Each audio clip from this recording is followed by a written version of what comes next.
Après s'être assurés que Jésus était mort, les soldats permirent que l'on descende son corps de la croix. À la fin du jour, son corps fut déposé dans un tombeau, scellé par une énorme pierre.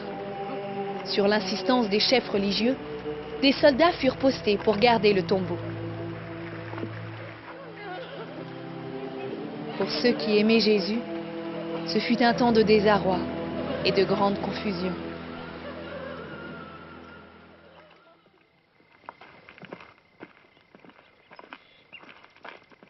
Trois jours après la crucifixion de Jésus, un groupe de femmes alla voir le tombeau de bon matin. Elles n'étaient pas les premières. Tôt ce matin-là, un ange de Dieu était descendu du ciel.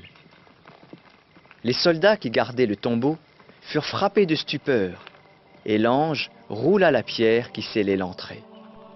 Où allez-vous? Jésus n'est pas là.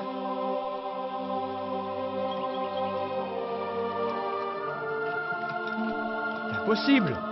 C'était moi le garde. Le tombeau était vide.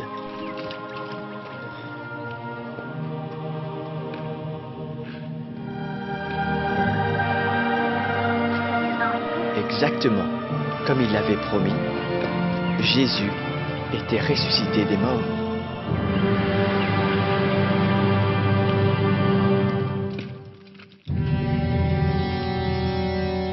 Les chefs religieux offrirent aux soldats une forte somme d'argent pour qu'ils racontent que pendant la nuit, les disciples de Jésus avaient enlevé son corps.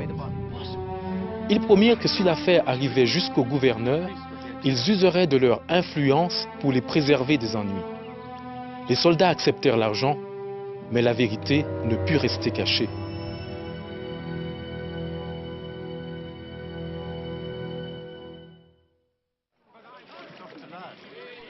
Qu'avez-vous appris? Pendant les 40 jours qui suivirent, Jésus apparut en chair et en os à de nombreuses personnes. Pour certains, il parla avec eux. Avec d'autres, il partagea leur repas. À une occasion, il apparut à plus de 500 personnes. Il leur ouvrit l'intelligence, afin qu'à la lumière de ce qui avait été écrit par les prophètes des temps passés, ils puissent comprendre les événements qu'ils vivaient.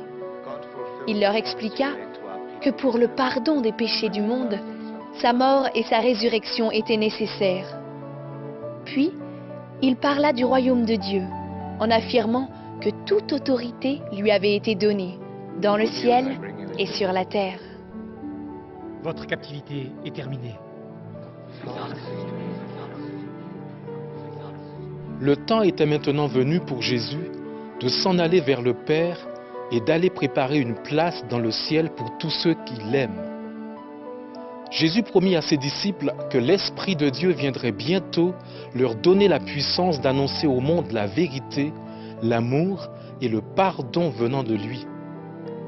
Après avoir dit ces choses, Jésus les quitta et s'éleva dans le ciel.